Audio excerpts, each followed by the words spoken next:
back to Yesterday Today, bringing you the best of yesterday's radio today. I'm your host, Jake Westbrook, and it's only me today. Usually I'm joined by my brother, McLean, and of course our intern, Sydney, and a whole host of other people. But for whatever reason, it was just one of those days where I'm the only one. I'm the only one who was able to show up here, so...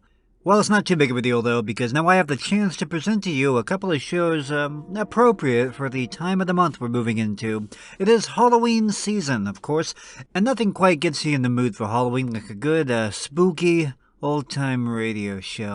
I'm talking the kind of thing that's, more, atmospherically spooky than, like, downright... How do I explain this? Actually, what I'm trying to say is, it ties back into my problem with most scary movies, especially modern ones. I've always been more of a suspense guy. I like spooky things, atmospheric things, straight up like murder and like serial killers running around and terrible kinds of movies Hollywood makes where it's just jump scares every 5 seconds. Like, no. Just no. Alfred Hitchcock. That guy knew how to direct a good movie. But anyway, I'm rambling off on my own interests now. As our producer would say, quit yakking and play a show for the people. I've been working on my impression of him. I can't stand that Sydney Snorthoff dating my daughter. It's why I'm in the sanitarium at the moment. If he hears this, he'll kill me. Anyway, this is an episode of the classic spooky old-time radio show, Inner Sanctum.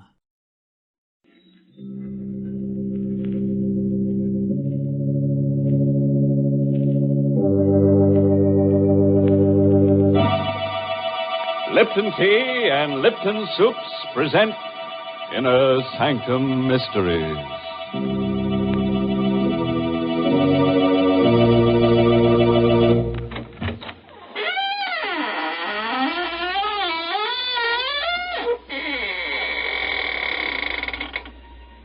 Good evening, friends of the Inner Sanctum. This is your host, waiting to act as your guide through the squeaking door on a specially prepared travelogue. First, we'll take a little jaunt with jeopardy along the path of peril, where we'll prowl with panic until we take the left turn into Horror Highway, and thence via Terror Turnpike straight into the road to ruin. I don't think I like your itinerary, Mr. Host.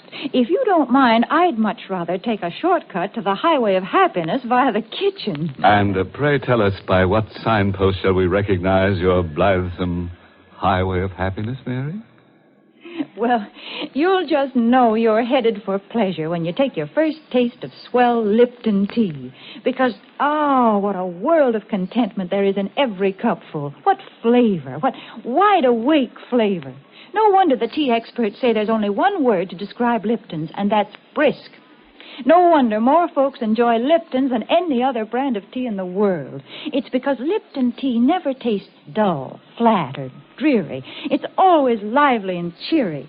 Yes, Lipton's is the world's favorite tea, and it will be your favorite, too, once you taste that brisk Lipton flavor. So be sure you try Lipton tea.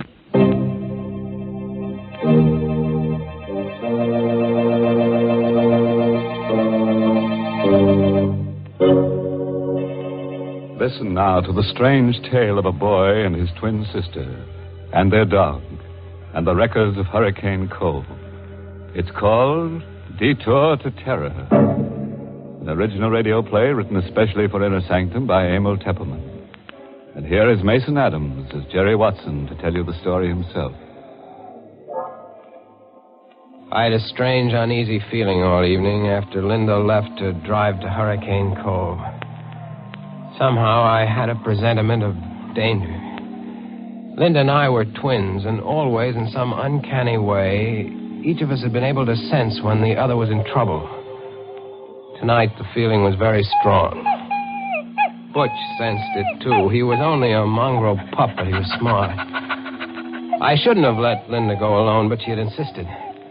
She was a feature writer for the Manhattan Magazine, and she'd run across the trail of a story about an old family of wreckers who lived down by the shore near Hurricane Cove.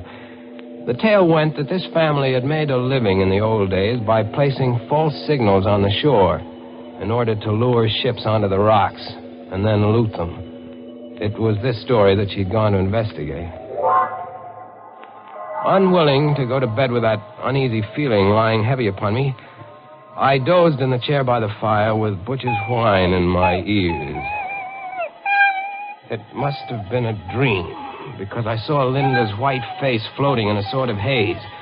And then I saw the fear in her eyes as she called to me. Jerry! Jerry, help me! Help me! I came awake suddenly with a cold sweat on my face. Butch was on his haunches by the fireplace, nose in the air and howling as if for the dead. I felt myself trembling. Linda in danger. Somewhere out in that storm, Linda was calling to me for help. She needed me terribly. Come on, Butch, we're going after her.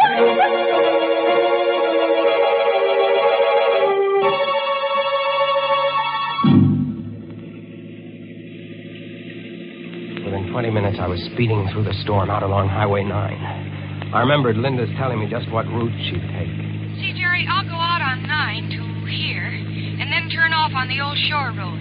It isn't used much anymore, but it's the shortest route to Hurricane Cove. And if I leave now, I should be there by midnight.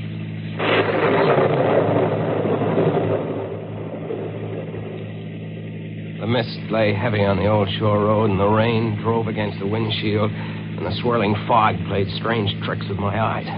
But I knew I was almost an hour behind Linda, and I had to make time.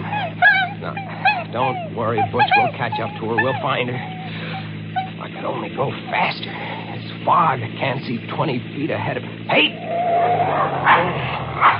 It's a red lantern on the road. What? It's a detour sign.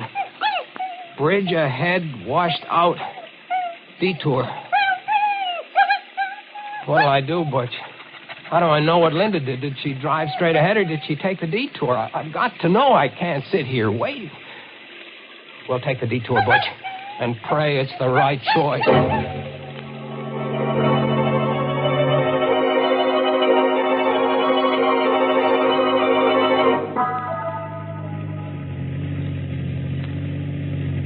This detour isn't taking us anywhere, Butch. I don't think Linda came this way. Maybe she didn't see the detour sign back there. Drove into the washed-out bridge. Maybe that's what the danger was.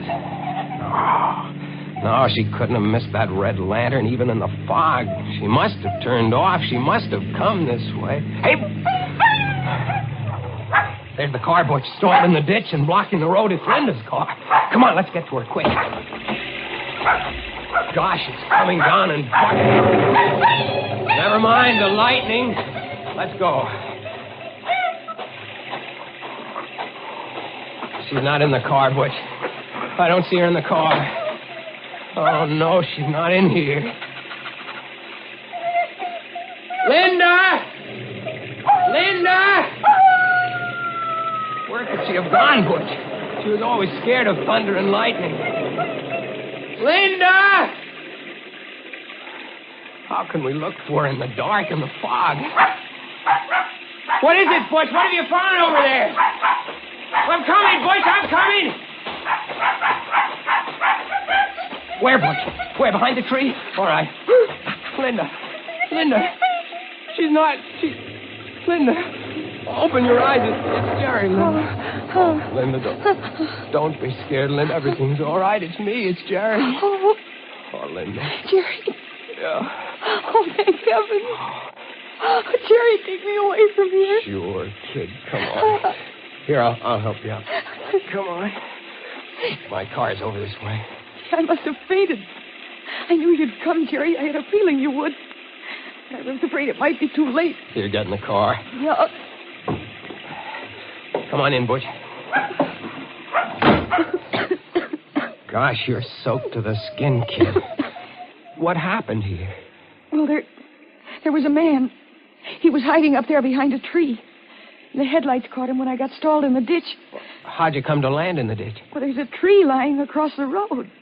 See, look over there. You can just see it in the headlights. Oh, yeah. Oh, I see. Gosh, it's a big one. Must have been struck by the lightning. That's what I thought at first.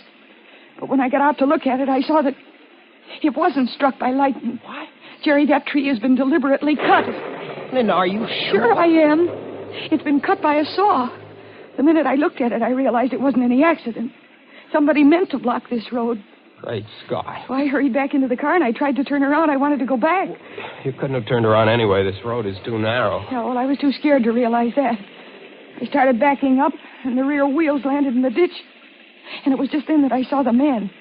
He was coming out from behind the tree, and he was all hunched up so I couldn't see his face. Then when the headlights struck him, he ducked back, and he disappeared. Well, I was afraid to stay in the car, so I jumped out, and I started to run. Then I could hear him coming after me. And I must have tripped, and my head struck something. That's all I knew till you found me. Are you sure it was a man you saw, kid? Yeah, positive, Jerry. I don't get it. What was the idea of blocking the road? What's the matter, boys? He hears something. Look over there. Someone running through the woods carrying something. I'm going after him. Careful, Jerry. Look, Butch has that man by the trousers. Oh, he kicked Butch. Hey, you don't kick my door! Jerry, be careful. Come on back here, you! Jerry, I'm coming with you. Oh, it's no use. He ran away in the night. Are you all right, Butch? Look, Jerry. Whoever he was, he dropped what he was carrying.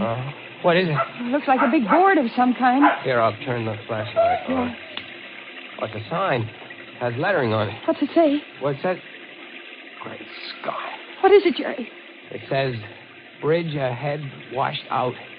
Detour. Jerry, this is the detour sign from the highway. Yeah. They only put it up there to lure you onto this back road. Then they blocked the road with a tree. Kid, it looks like we're in some kind of a trap.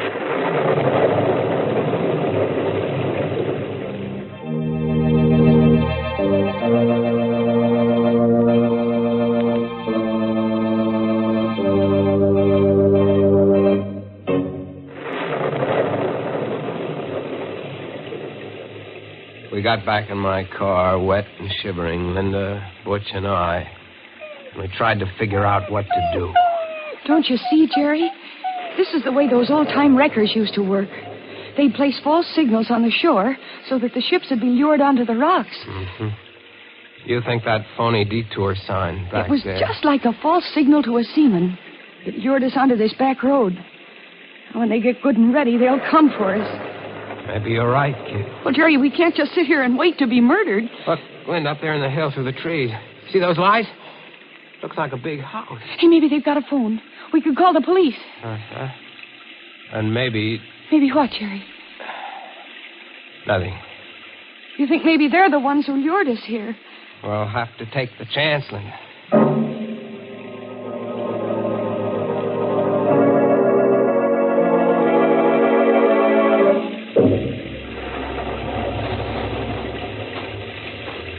The ground here is so soft. Isn't there a path through these woods? There is. We could never find it now. Anyway, this is the quickest. There are the lights of the house, up ahead through the trees. They're such big trees, so old and bare. They look like evil things, like they're waiting to twine their arms around us and crush us. Quit it, kid. You'll work yourself up for nothing. We'll be at the house in a minute. What? What is it? The lights, they went out. The house, it's all dark. Quiet, Butch, Why did they quiet. put the lights out, Jerry? Maybe they went to sleep. What'll we do? We'll go up and ring the bell. That's what we'll do. Jerry, What? do you hear that? Yeah, someone playing the piano in there. In the dark. Oh, it sounds uncanny. Come on, I'm going to ring the bell.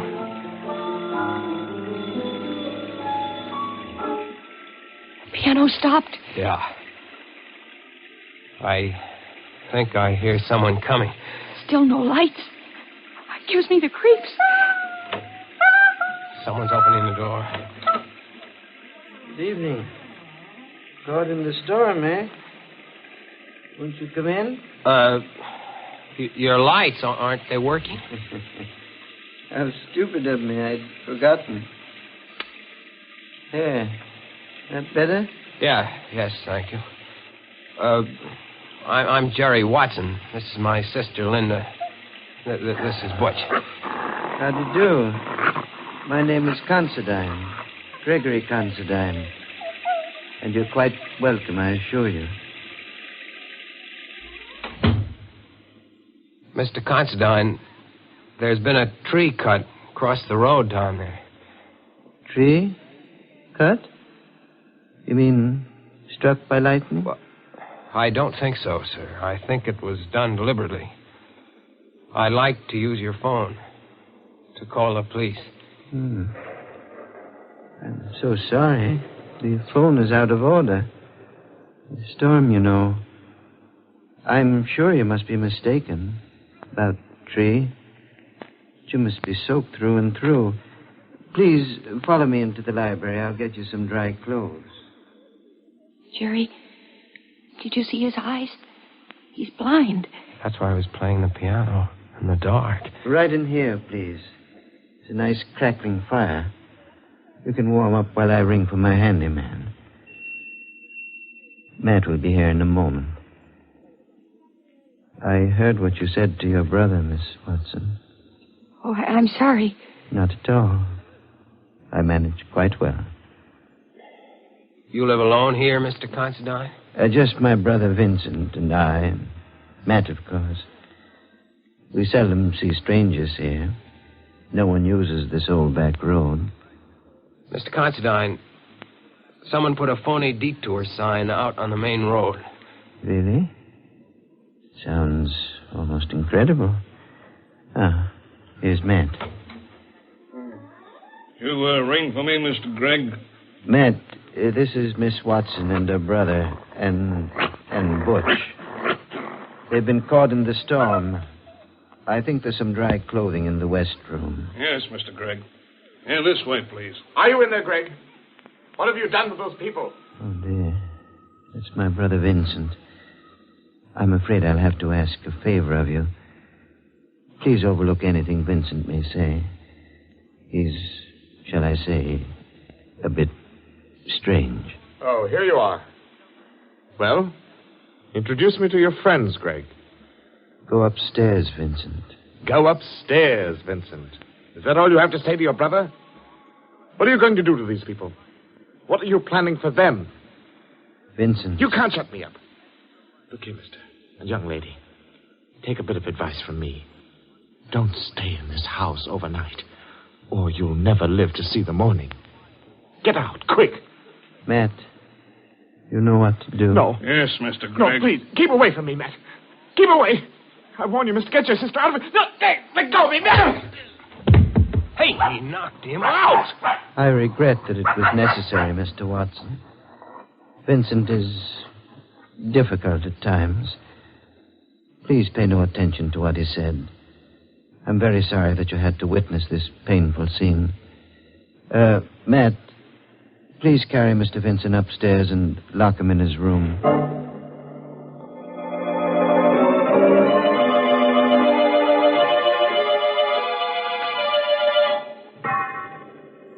I hope you like these rooms. Yes, thank you. Yes, I'm sure we'll be comfortable, Mr. Considine. They're adjoining rooms, as you see. And these doors bolt on the inside. I advise you to keep them locked all night. We surely will. Thank you for these dry clothes and for the tea. You're quite welcome, I assure you. Now just try to get a good night's sleep. Everything will be all right in the morning. Oh, Jerry, I'm scared. So is Butch. And so am I. What'll we do? First thing to do is bolt the door. He's blind. Yet he frightens me, Jerry. The way he ordered his brother knocked down. Jerry, there's something I've got to tell you. What is it, kid? The name of that family of old-time wreckers is Considine. You mean these are the people? Their ancestors used to loot ships And now they're working on motorists. Poor Vincent tried to warn him. Jerry, what are we going to do? We've got to get out of here before they come up to finish us off. Let's take a look out the window. Oh, it's pitch black out there. Look, by the streak of lightning. Did you see? Yes, I did. That man, that Matt, standing under the tree with a rifle. We're stuck. No escape. What's that? Someone tapping against the wall. In there. Can you hear me? Who is it? It's Vincent. I'm in the room next door to you. It's locked on the outside. Can you get me out? We'll be right there. Quiet, Butch. Oh, Jerry, maybe there's a chance if Vincent will help us. Come on, kid. Yeah. No noise.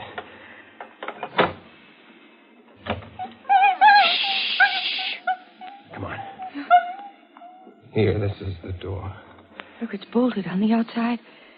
They must keep him locked up all the time. Well, here goes.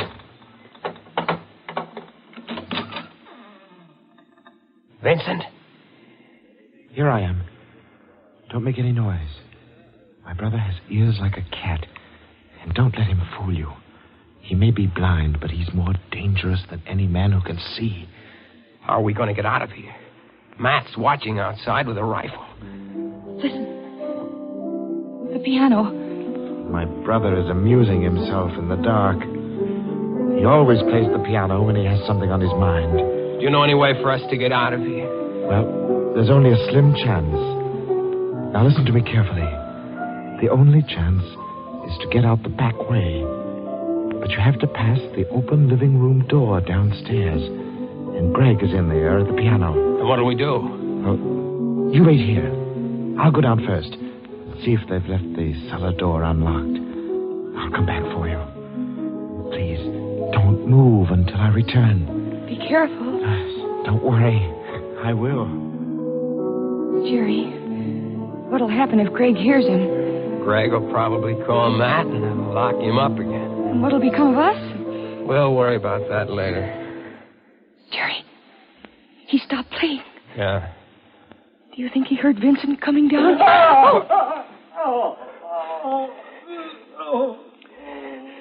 Jerry, Greg caught him. What'll we do? Come on, we're going down. The lights are all out down here. I don't hear anything. Where do you think Greg is? Maybe waiting to jump us in the dark. Come on, I don't care. Stick behind me. We're going in the living room. Where's Butch? I don't know. What is it? My foot touched something. A body. Then I'm going to take a chance on the flashlight. Stand by. All right. Great Scott. What is it? Look. What is it? That isn't Vincent. It's Greg. He's been stabbed. Watch out. Vincent is somewhere around. He'll kill you. What do you mean?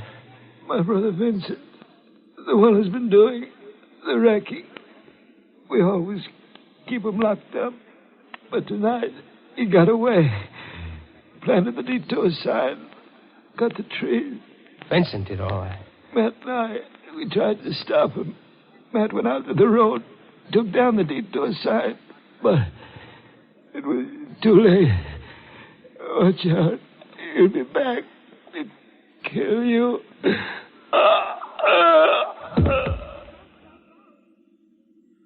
He's dead. Jerry. Poor Greg. And we thought of... Oh, the lights.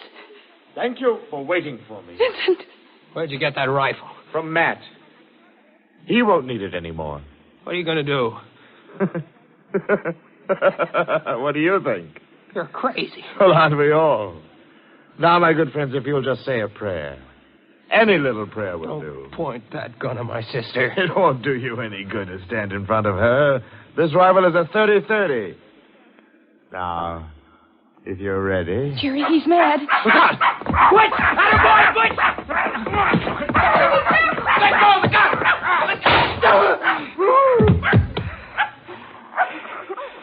The gun went off in his face. Oh, Jerry. Take it easy, kid. He's dead. Oh, Don't look at him. He isn't pretty to look at. What you did all right. Oh, kid, you can write your feature story now. The story of the wreckers of Hurricane Cove. And it'll be under your own byline, too. Oh, I better write it under a double byline, Jerry. The Wreckers of Hurricane Cove by Linda Watson and Butch.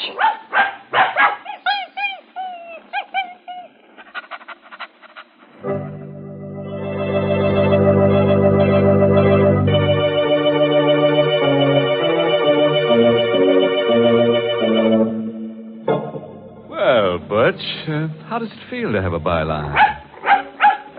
You like it. You like collaborating, don't you? Especially with a pretty girl like Linda, huh?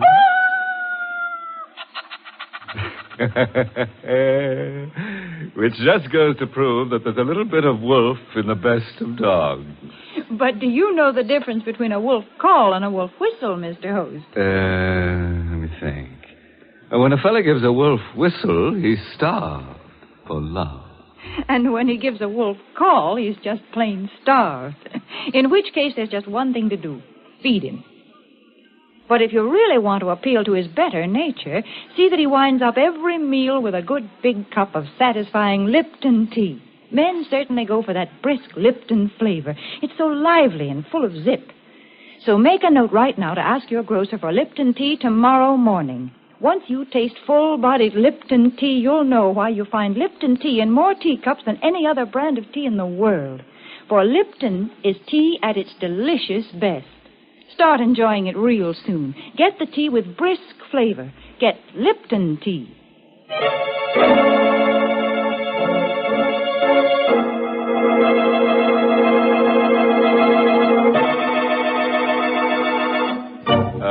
Parting word of advice, friends. If you should ever awake from a hideous nightmare and find yourself driving in a mental fog along a lane that has no turning, with madmen lurking behind trees waiting to strike you down, and strange beasts with red tongues lapping at your ankles, and the bare and ugly trees stretching forth their gnarled arms to crush you, and there is no escape at all, why worry about it? You won't come out alive anyway. Oh, by the way, this month's Inner Sanctum mystery novel is Benefit Performance by Richard Sage.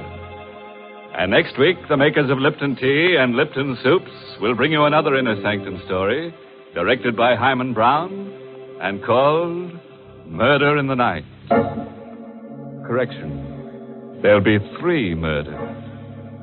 You know, it's going to take a lot of nerve to hear this tale out, so I don't suppose you'll be listening. That is, unless you've just got to find out how a brass button in a dead man's hand traps the murderer. If so, tune in to Inner Sanctum next week at this same time. Until then, good night. Pleasant dreams.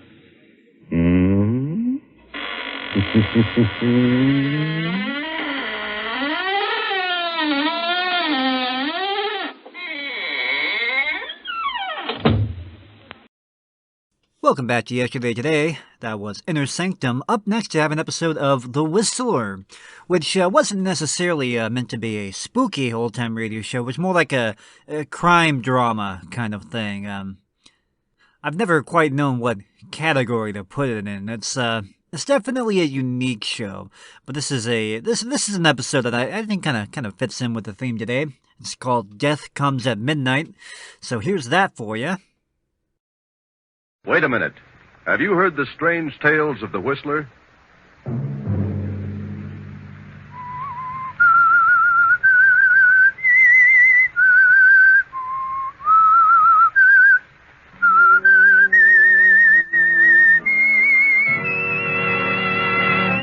I'm the Whistler.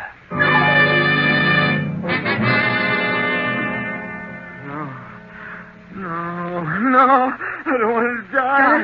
John. Get away. John, wake up. Oh. Where is he? Where's who? That man. Oh, you've been having a nightmare, John. Huh? Oh, good heavens, Clara. It was awful. I dreamed there was a man in this room, and he stood right over me. And he said I was going to die. I was going to be murdered within 48 hours. Sunday night, and again CBS presents The Whistler.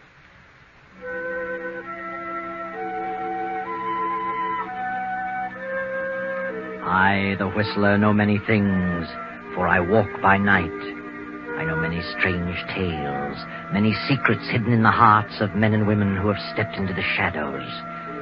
I know the nameless terrors of which they dare not speak, and so I tell you tonight the strange story, Death Comes at Midnight. John Prentice is a manufacturer, a very busy man who needs his rest. But John had a frightful dream. The dream was not brought on by a guilty conscience, for John's life has been above reproach. He loves his wife, Clara, and their grown daughter, Eva. He has done no wrong to any man. Why, then, this awful dream with its prophecy of death? Now, the following evening, the Prentices are planning to attend a lecture, and Dwight Cooper, Eva's fiancé, is going with them. The wife and daughter are in the living room awaiting his arrival. Oh, there's Dwight now, Mother. I'll go to the door. Oh, wait a minute, Eva. You'd better make sure who it is before you open the door. Oh, Mother, you still worrying about that dream Daddy had last night? Well, I can't help being nervous about it. Well, of course it's Dwight. We're expecting him, aren't we? I'm going to let him in. Well, enter, my lord. Hello, darling. How come you're answering the door yourself? Maid's night out? We haven't got a maid. She went to work in a war plant. Well, good for her. We're going to do without a maid for the duration. That's the spirit. Good evening, Miss Prentice. Good evening, Dwight. Now, you see, Mother, it wasn't a big bad wolf after all. Not this time. But we'd better be careful, Eva. Well, what's this about a big bad wolf? Seems that Mother believes in dreams, Dwight. And last night Dad had one that was really a honey. Oh, I don't believe in dreams. Oh, Daddy. Yeah? Dwight's here, so hurry up. I'll be there just a minute. Talk about a woman taking her time dressing. Well, what about this dream? You tell him, Mother. Well, I don't believe that all dreams have a meaning. But this one John had was a prophecy, and I'm concerned about it. Yes? He kept hearing a man's voice telling him over and over that he was going to be murdered within 48 hours. Murdered? Can you imagine such a thing? Oh, well, I wouldn't be alarmed, Mrs. Prentice. According to psychologists, a dream has no possible relation to the future. They say a dream comes from experiences of the past that have been registered in the subconscious mind. Well, if John's been murdered in the past, I haven't heard about it. Oh, now, wait. I didn't mean it quite as literally as all that. Well, Mother's been counting the hours, Dwight. Let's see, the dream came at midnight last night. Well, that means Dad's hour of doom is midnight tomorrow. If he isn't murdered sooner. Well, maybe we'd better not risk taking him to the lecture. Oh, I wish you two wouldn't joke about it. I don't think it's any joking matter. Oh, I'll get it. Hello? Hello? Mr. Prentice there? Well, he's busy right now. Could I take a message? Yeah. Tell him he better come to the phone, whether he's busy or not, if he wants to save his life. What? This is a matter of life and death. Oh, well, hold the line a minute. Of all the amazing things, there's a man on the phone who sounds like a gangster. He wants to talk to Daddy about saving Daddy's life. His life? Maybe I'd better talk to him. Oh, no. No, get John on the phone. Call him, Eva. Oh, Daddy, you want it on the phone. It's important. All right, I'm coming. Oh, don't tell me that dream didn't mean anything. Now, Mother, don't get excited. Well, just what did this fellow say? Well, Oh, here's Daddy. Well, hello, Dwight. Good evening, Miss Prentice. Daddy, wait. I don't know who that man is, but he's terribly hard-boiled, and he said I'd better get you to the phone if you want to save your life. What's this? Oh, John, I'll see what it's all about. Hello? Mr. Prentice? Yes? You don't know me, but you better pay attention to what I'm telling you, see? A certain man here in town, a wealthy guy, has offered me a nice piece of dough to put you out of the way. What? But I want to be reasonable, see? So I'll consider... Hey, are you listening? Yes, I'm listening. Go ahead. Well, if you want to hike the ante a little bit, say to $3,000, I'll call off my deal with this guy. What's more, I'll give you his name. I see. Now, $3,000's a small matter to you, so... Wait a minute. Suppose you come here to the house and we'll talk it over. Do I sound like a chump? You're coming to see me, and you're bringing the dough. Oh, no, I'm not. Think I'm going to walk into a trap? You mean you're turning down my proposition? I certainly am. All right, mister. You asked for it. You'll be a goner by midnight tomorrow. All right? So listen. Hello. Hello. Hello.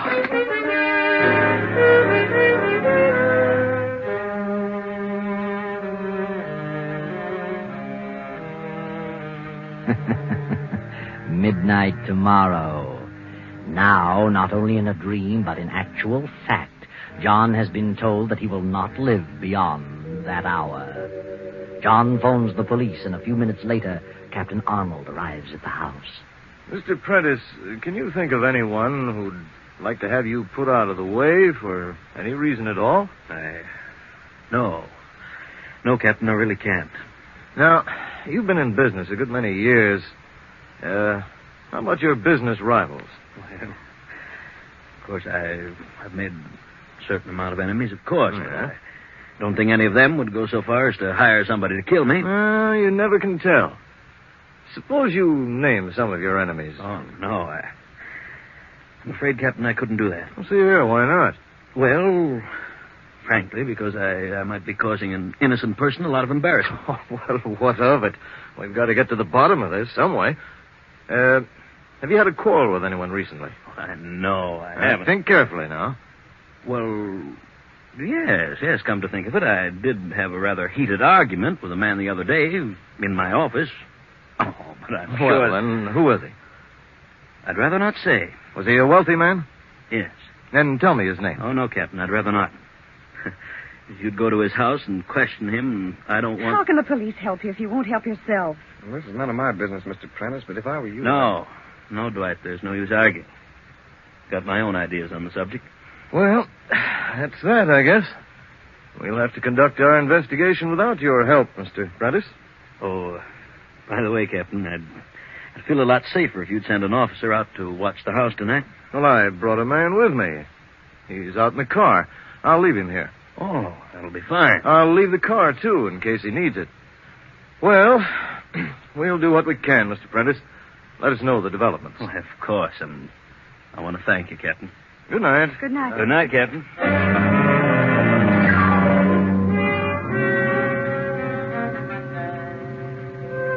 So John is unwilling to give the name of the man with whom he quarreled.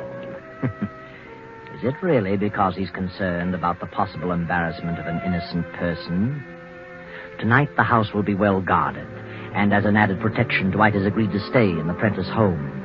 John, feeling quite safe, has gone to bed and fallen into a sound sleep. Then, at exactly midnight... Let me go. Let me go. I don't want to die. John. No, don't throw me off the bridge. No. Wake up, John. No. Wake up, John. What? Oh, John, you're in your room. Nothing's happening to you. Oh. You've been shouting your head off. Mother, what is it? Your father's had another nightmare. I thought that was it. Yes, Evelyn. It was terrible. What kind of a dream was it? Like the other one? Oh, it was worse. Now I know how I'm going to die and when. Oh, you're not going to die. I'm afraid, Eva. What did you dream, John? He took me in a car to the old river bridge on Tower Street. Who took you? I don't know. I never saw him before.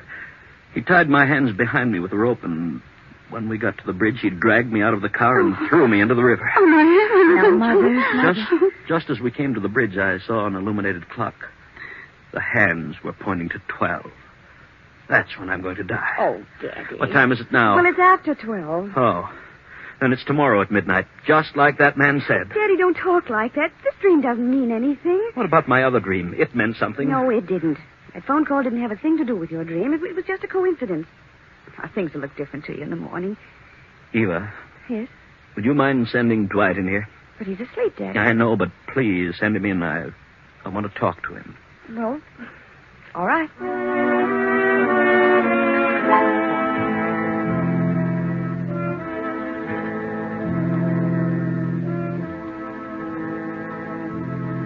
Sit down, Dwight.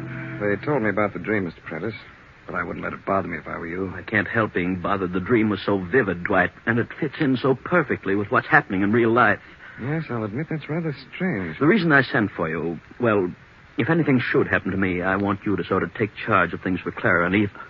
How do you mean? I've made a will that takes care of my property, but there's my life insurance. It amounts to $100,000, and the money will have to be invested. I see.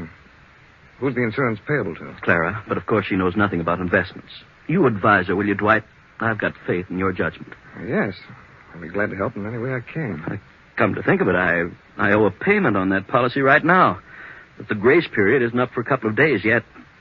I'll make the payment if I'm still alive. Oh, I have an idea you'll be alive, all right. But as you say, if anything should happen, I'll be glad to advise Mrs. Prentice. Oh, I knew you would, Dwight. And thanks.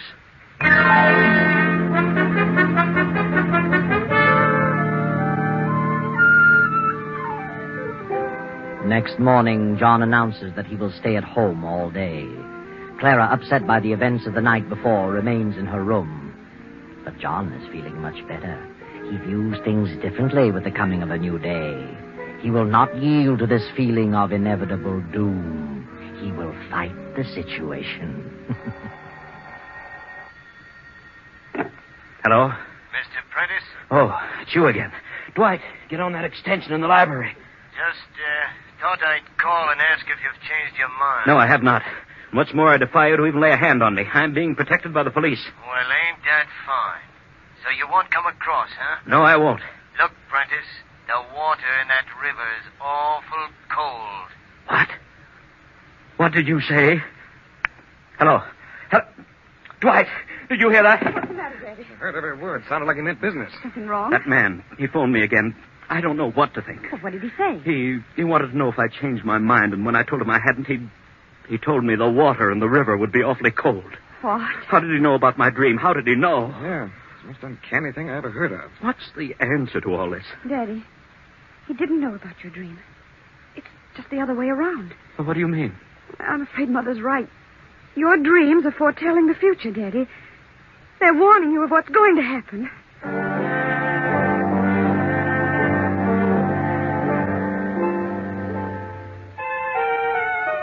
And now John's spirits are crushed again. For if the dream told the truth, then his fate is sealed in spite of anything he can do. Dwight, however, is not ready to give up. He is annoyed with Eva for admitting her belief in the dream. Darling, for your father's sake, you shouldn't have said what you did, even though you believe it yourself. I know, Dwight. Perhaps I shouldn't. I said it before I thought. But there must be something to those dreams. Yes, I know. You got me guessing. But look, let's try to do something. Do what? I've been thinking about this quarrel your father had. He won't tell us the man's name, but maybe we can find out. How? Through your father's secretary. The quarrel took place in his office, you know. Oh, yes. Miss Edwards might know about it. Well, shall we get out and see her? But look, let's not tell her what we want the information for. The less we say about this situation, the better. We'll give her some other reason. Yes. Get your coat and hat on, honey. We'll get out of my car.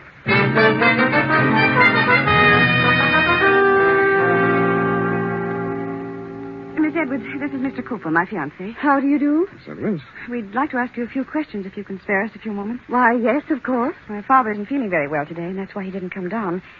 You see, we've learned that he's rather upset about a heated argument he had recently with some wealthy man here at the office. Argument? Daddy won't talk about it. He hasn't even mentioned the man's name, but it's quite necessary that we find out all we can about it. If you'll tell us who the man was, we'll treat the matter in confidence. But, I don't know of any fuss your father had, Miss Prentice. He's quite an even-tempered man. Yes? Are you sure you don't remember? Very well. There was an argument. I couldn't hear what was being said. They were in your father's private office, but I did hear your father talking quite angrily with Mr. Reeves. Who's he? Milton Reeves. He's been in several big deals with Mr. Prentice. Oh. Couldn't you hear anything that was being said? No, just their loud voices. Mr. Reeves was angry, too, but I really couldn't make out what they said. No? Well, at any rate, we've got something to go on, Eva. Yes. I think we'd better have a talk with Mr. Reeves. Thank you, Miss Edwards. You won't tell Mr. Prentice that I said anything, will you? Or Mr. Reeves either? Oh, no. You can depend on that.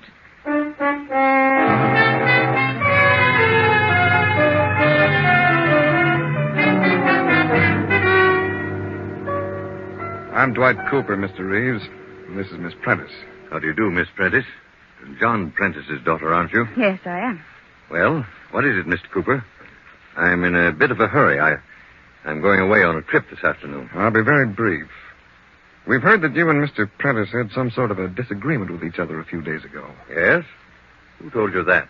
Mr. Prentice is quite ill, Mr. Reeves, and we think it's a result of that quarrel.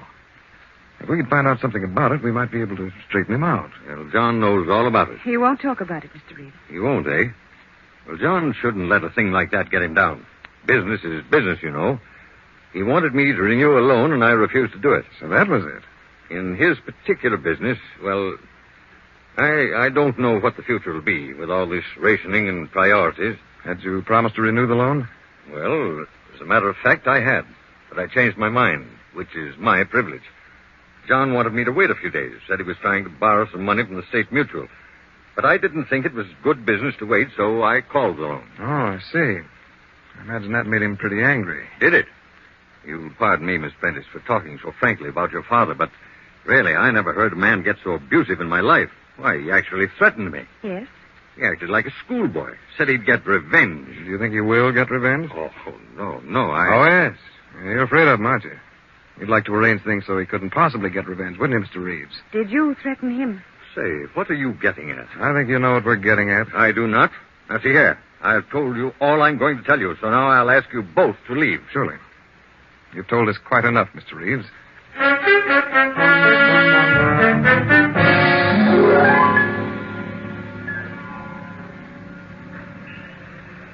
Dwight, hadn't we better go to the police station and tell Captain Arnold? No, darling, not yet. But I'm sure Reeves is the one who's hired that thug to kill your father. So am I. He said he was going on a trip. He wants to be out of the way when it happens, so he won't be suspected. Of course.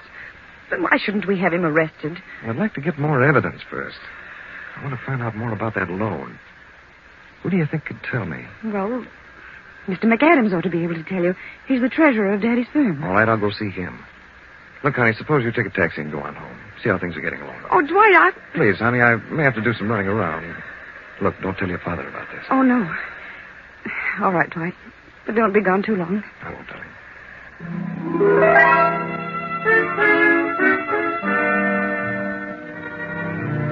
But Dwight has been gone much too long to suit Eva. It is now 11:30 at night. Eva and her mother have become increasingly nervous as the clock ticks off the seconds, bringing the time closer and closer to midnight, John's last moment on Earth. Oh, for heaven's sakes, Dwight, where have you been? We've been worried to death. Well, one thing led to another. McAdams had gone out in the country, but I finally caught up with him. Have you told the police about Mr. Reeves? No, I haven't.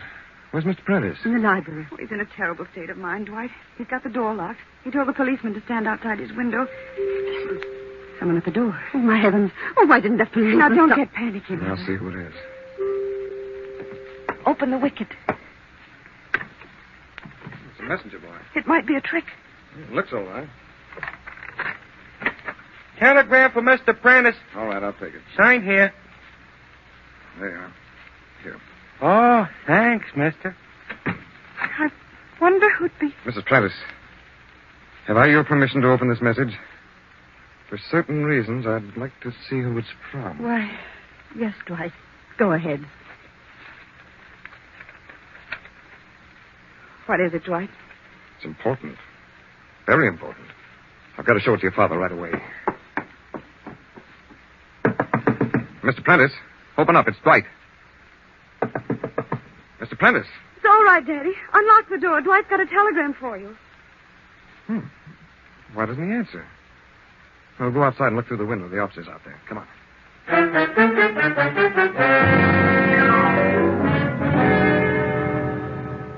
Where is that officer, Eva? I don't see him. I don't know, Dwight. Daddy told him to stay right here by the window. Eva, look. The window's wide open. What? What's that? Oh, my heavens. There's the policeman on the ground. Something's happened to him. He's hurt. Officer. Officer. He's coming around. What happened?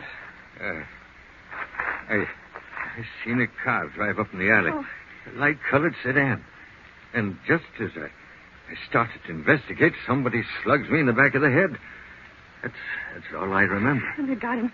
They've got Daddy. Darling, I'm going after that sedan. How do you know where it went? I'll find it. I'll drive to the Tower Street Bridge. I'm going with you. No, you stay here, Eva.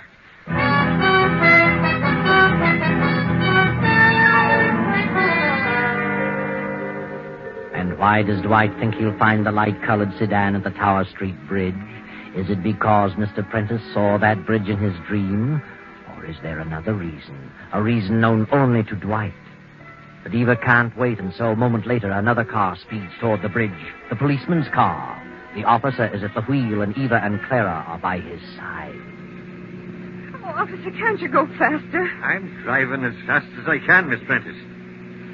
Say, I better put in a radio call to headquarters and have them send a squad car to the other side of that bridge. No telling what we'll run into there.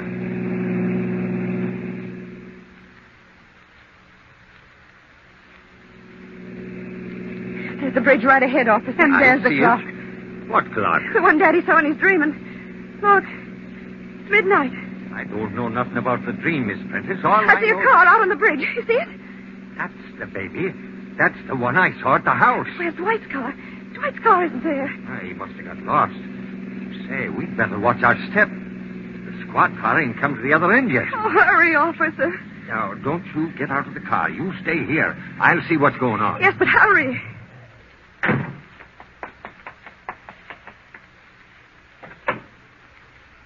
All right, Miss Prentice.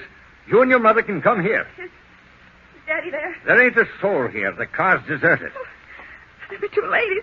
He's already done it. Who's done what? Oh, can't you remember anything I told you about Daddy's dream? I'm talking about that man. He's thrown Daddy in the water. Oh. Isn't there something we can do? Oh, it couldn't have happened very long ago. If your father's been thrown in the river, Miss Prentice, he's a goner, but now nobody could swim in that current. Poor Daddy. What I can't figure out is why the guy left the car here. Oh, poor John. Hey, look. There's some rope in the back of the car. And a knife. He tied Daddy's hands. Hey, here comes the squad car now. They're coming in from the other end of the bridge. Oh, officer, who's this car registered to? Wait a minute. Well, by golly, there's no registration slip in it. I know who it belongs to. Milton Reeves. I'll take the number and we'll check on it later. What's up, Jack? It looks like there's some dirty work been going on here. Yeah? Well, maybe this guy knows something about it. Quit showing me, will you? Where'd you pick him up? He was running away from the bridge. Oh, he was, huh? All right, buddy. What do you know about this sedan? Not a thing. I wasn't on the bridge. Yeah, that's him. That's the man who threatened Daddy over the phone. I can tell by his voice. Well, now we're getting someplace. All right, you. Give. Where's Mr. Prentice? I don't know what you're talking about. You threw him into the river, didn't you? No. You're a liar. Come on, talk. I don't know nothing. We'll get you to talk at headquarters.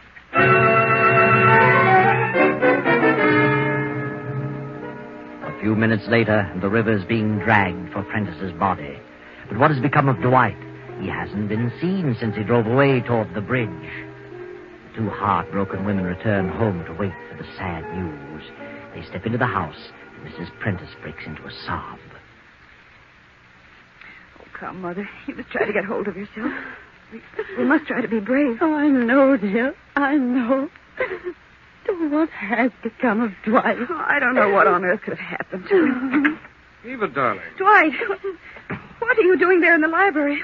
We thought you'd run out on us. Well, I haven't been here long. Oh, Dwight, it's terrible. I never dreamed such a thing was going to happen. No, just be patient, darling, and I'll tell you everything. I told you I finally saw McAdams. Yes? Well, the story about the loan was a lot worse than we thought. I found that Reeves had a grudge against your father. So he planned to ruin him and get everything he had. And he did just that. By refusing to renew and calling the loan. He did it deliberately. He worked in a backhanded manner and wrecked the business. He held the paper on everything your father owned. Father's broke. Yes. Reeves broke your father. Absolutely penniless. Reeves has the business, this house, everything. He pulled it so fast that your father hadn't a chance to get on his feet. When I found that out, I suspected the truth, but I wasn't sure till I got to that bridge. The truth? Then you did go to the bridge. I did. And I got there just in time to prevent the tragedy. I pulled your father into my car by force, turned around on the bridge, and came back here. What do you say? He isn't dead. No, he's here, in the library. Oh, Oh, heaven. John. No, just a minute, please. I'll bring him in. Come in, Mr. Prentice. Oh, Father, thank heaven you're safe. John, what happened? I know how you feel, Mr. Prentice, but you'd better tell him. Yes, Dwight, I will. You see, my dears, I just couldn't bear the thought of my wife and daughter suffering poverty. The only thing I had left was that insurance policy, and it would have lapsed in another day. I had to think fast. John, you don't If mean... I'd commit suicide while the policy was in effect, you'd get $100,000. But I wanted to spare you the disgrace of the suicide, so I decided to kill myself and make it appear as though I'd been murdered. Then, as I developed the plan, I got an inspiration. Why not hang the murder on Reeves, the man who had deliberately ruined me? That would be my revenge. Well, now you know the whole story. Now you understand the nightmares. But the telephone call... Well, I hired the man to make the calls and steal Reeves' car and drive me to the bridge and then give me the motor, as though it had stalled. All so that my murder could be traced directly to Reeves, who really had a motive to kill me. What motive? Well, my secretary knew all about it. When I discovered it was Reeves who was back of my failure, I threatened to divulge something I knew about him. He flew into a rage. The secretary heard him, and that was just what I wanted. But I knew I couldn't raise the money quickly enough, and my insurance policy was up tomorrow at noon. Well, that's the story. And it's all a miserable mess. Yes, John. It's all a very, very sad situation. Oh, but wait a minute. What about that telegram the boy delivered earlier? Where does that fit in? Was that part of your plan, John? Telegram? What telegram? Let me see it, Dwight. Why, it's from the State Mutual. They've granted the loan I requested. Yes, John. They've granted the loan. Now you can straighten things out. Now you can get back on your feet again. But think, John, what a sad tale this would have been if you'd followed through with your plan and Dwight hadn't caught you on the bridge at midnight.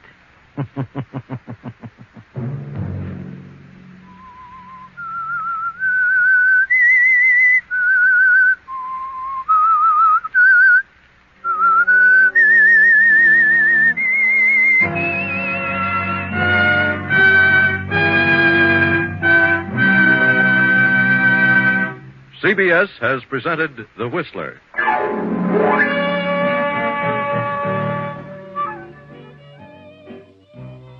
All right, thank you for listening to Yesterday Today. I'm sorry it was just me in the studio today. We'll all be back together next week, I think. So yeah, should be back to normal schedule then. So in the meantime, enjoy that nice fall weather out there, folks. Get those pumpkins carved, get those scarecrows situated properly, all the good stuff. I'll see you next week. The house is haunted by the echo of your last goodbye. The house is haunted by the echo of your last goodbye. The house is haunted by memories that refuse to die. I can't get away from a vision that brings intimate glimpses of intimate things. A voice in my heart like a tart singer sings. I wonder